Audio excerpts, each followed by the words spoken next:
ये brutalist tower एक whole के अराउंड बना हुआ है।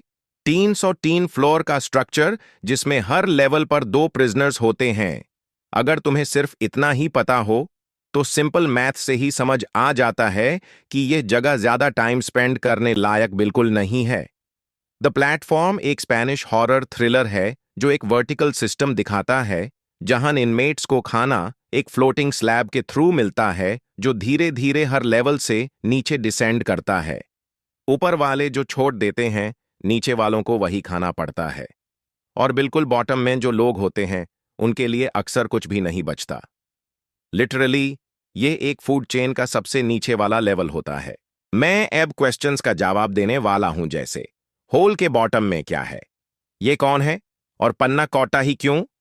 तो पहले ही वार्निंग दे देता हूं, स्पॉयलर्स आगे हैं।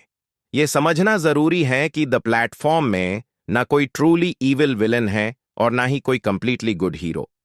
फिल्म के डायरेक्टर गल्डर गज़तेलू उर्रुतिया ने खुद कहा है कि उनकी फिल्म एक सोशल क्रिटिक नहीं बल्कि सोशल सेल्फ क्रिटिसिज्म है।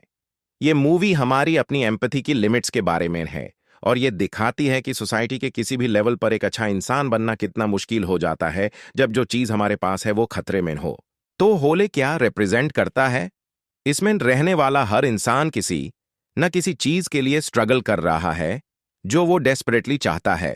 एक डिप्लोमा, फ्रीडम, कैंसर का क्यूर, ये सारी प्रॉमिसेस हर प्रिजनर के सामने कैरेट की तरह लटकी रहती हैं। लेकिन क्योंकि ज्यादा लोग अपना गोल अचीव करने से पहले ही मर जाते हैं, यह सिस्टम इनहेरेंटली क्रूल है। काफी लोगों ने इसमें कैपिटलिज्म के साथ सिमिलैरिटीज पॉइंट आउट की हैं, जहां बोला जाता है कि हार्ड लेबर का रिवॉर्ड मिलता है, लेकिन जैसे आज के यंग अडल्ट्स प्रॉपर्टी के लिए पैसे सेव करते रहते हैं, एक ऐसी प्रॉपर्टी लैडर के लिए जो कभी क्लाइम ही नहीं हो पाती, वैसे ही होल के लोग एक ऐसी लाइफ में फंसे रहते हैं जहां उनका सपना हमेशा दिखता तो है पर हाथ से थोड़ा सा दूर ही रहता है। कैपिटलिज्म की तरह होल को भी एक अपॉर्चुनिटी के फॉर्म में प्रेजेंट किया जाता है। गोरेंग को सिस्टम में एंटर करने के लिए एक इन डेप्थ इंटरव्यू देना पड़ता है। फिल्म के डायरेक्टर गाल्डर गज़तेलू उर्रुतिया ने कोलाइडर को बताया था कि गोरेंग असल में प्लेटफॉर्म के लिए बस मीट है। एडमिनिस्ट्रेशन उसे किसी भी हाल में एक्सेप्ट कर लेती, लेकिन फिर भी वो इंटरव्यू एक ग्रेट अपॉर्चुनिटी जैसे दिखाया जाता है। एस्पायर करना एक लग्जरी बन जाता है, जबकि रियलिटी में वो ऑलरेडी तुम्हारी पोजीशन होती है। ऑनेस्टली लगता है हम सब ने कभी ना कभी ऐसी जॉब इंटरव्यूज फेस किए ही होंगे। हर महीने प्रिजनर्स रैंडम लेवल पर वेकअप होते हैं, जो ये सिंबलाइज करता है कि हम किस सोशल क्लास में पैदा होते हैं वो हम चूज नहीं कर सकते। हमारी सर्कमस्टेंसेस और वेल्थ कम से कम शुरुआत में अर्न्ड नहीं होती। मीनवाइल लेवल 0 पर सबसे प्रिविलेज्ड लोग बैठे होते हैं, फर्स्ट वर्ल्ड, जो वो इकोनॉमी क्रिएट करते हैं जो धीरे धीरे होल के अंदर ट्रिकल डाउन होती है। वो इंडस्ट्री, प्रोडक्शन और परफेक्शन के चेस में इतने ज्यादा उलझे होते हैं कि नीचे की ग्रे ब्रूटल रियलिटी उन्हें दिखती ही नहीं। उस रियलिटी में त्रिमागसी जैसे लोग रहते हैं, जो दिखाता है कि ग्रीडी इंडिविजुअल्स कैसे करप्ट सिस्टम्स को और स्ट्रांग बना देते हैं। उससे पावर चाहिए और वो ऊपर वालों और नीचे वालों दोनों से रिजेंटमेंट रखता है। जो भी चीज उसके कंट्रोल में आ सके वो उस पर ओनरशिप जाता देता है, इवन लैंग्वेज तक। और चाहे रियल वर्ल्ड में उसके पास ज्यादा पावर ना हो, जो थोड़ी सी पावर मिलती है उसका यूज वो लिटरली दूसरों पर पेशअप करने के लिए करता है। गोरेंग का दूसरा कंपेनियन इमोग्विरी त्रिमागासी का बिल्कुल ऑपोजिट रिप्रेजेंट करती है, ऑल्ट्रुइज्म। उसकी वेल्थ शेयर करने की डिजायर उस गिल्ट से आती है जो यूज्ड अप फील होता है जब वो ऊपर एडमिनिस्ट्रेशन का पार्ट थी और लोगों को होले में भेजा था, लेकिन उसके पास भी आंसर्स नहीं हैं। सिस्टम चेंज करने की उसकी कोशिशें फ्यूटाइल रहती हैं, और जो पहले पावर उसके पास थी उसने उससे भी प्रेजुडिस्ड और रेसिस्ट बना दिया था।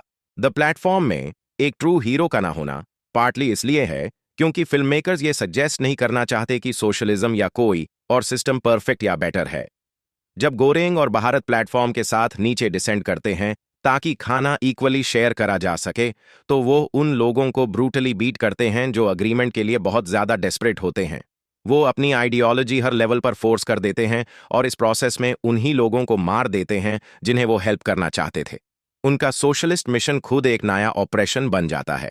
फिल्म कैपिटलिज्म को क्रिटिसाइज करती है, लेकिन कोई क्लियर ऑल्टरनेटिव प्रेजेंट नहीं करती, क्योंकि ऑनेस्टली अगर सॉल्यूशन इतना इजी होता तो सोसाइटी अब तक फिगर आउट कर चुकी होती और पूरी मूवी बनाने की जरूरत ही नहीं पड़ती। तो फिर द प्लेटफॉर्म का पॉइंट क्या है? गोरेंग होल के अंदर डॉन किक्सॉटे की एक कॉपी लेकर आता है। डॉन किक्सॉटे स्पेनिश लिटरेचर का एक सबसे इंपॉर्टेंट वर्क है, एक नोबलमैन की कहानी जो नाइट बनकर अपनी कम्युनिटी सर्व करना चाहता है। लेकिन गोरेंग सिर्फ डॉन किक्सॉटे पढ़ता नहीं, वो खुद किक्सॉटे जैसा ही बन जाता है। जैसे बुक का कैरेक्टर लंबा पतला, मेसी ब्राउन हेयर और मुस्टाश, वैसे ही गोरेंग भी आइडियलिस्टिक है और सोसाइटी के वैल्यूज चेंज करना चाहता है, लेकिन अक्सर फेल होता है। एक्चुअली क्विक्सॉटिक वर्ड मतलब अनरियलिस्टिकली आइडियलिस्टिक डायरेक्टली डॉन किक्सॉटे से ही आया है। गोरेंग होल के इनजस्टिसेस का आंसर नहीं है, चाहे उसकी इंटेंशन कितनी भी नोबल क्यों ना हो। प्लेटफॉर्म के रिसोर्सेज को इक्वली डिस्ट्रीब्यूट करना तब तक इम्पॉसिबल है जब तक हर लेवल विलिंगली कोऑपरेट ना करे, और फिल्म क्लियरली दिखाती है कि ऐसी एक्सपेक्टेशन नाइव है। सिस्टम के अंदर रहने वाले लोग उसी सिस्टम से टूट जाते हैं, जैसे गोरेंग खुद टूट जाता है। जिंदा रहने के लिए वो भी टेरिबल चीजें करता है। यहीं पर गर्ल का एंट्री होता है। उसे पहले तक मैसेज पन्ना कोटता था, और यह चॉइस इंपॉर्टेंट है। फिल्म मेकर्स ने कोई फैंसी या डेकेडेंट चीज नहीं चुनी। पन्ना कोटा बस शुगर और क्रीम है, एक सिंपल प्रोटेस्ट मैसेज कि कुछ प्योर चीज इवन होल जैसे सिस्टम में भी सरवाइव कर सकती है अगर अडल्ट्स यूज प्रोटेक्ट करें। लेकिन फिर हम गर्ल को देखते हैं।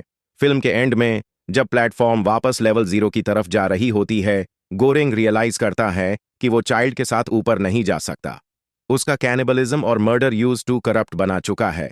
वो लड़की टोटल प्यूरिटी रिप्रेजेंट करती है। और ऐसे ही डीप मैसेजेस, आइडियाज और कॉन्सेप्ट्स के लिए अपनी फेवरेट मूवीज शौक के साथ बने रहिए और सब्सक्राइब करना बिल्कुल मत भूलना सब लोग।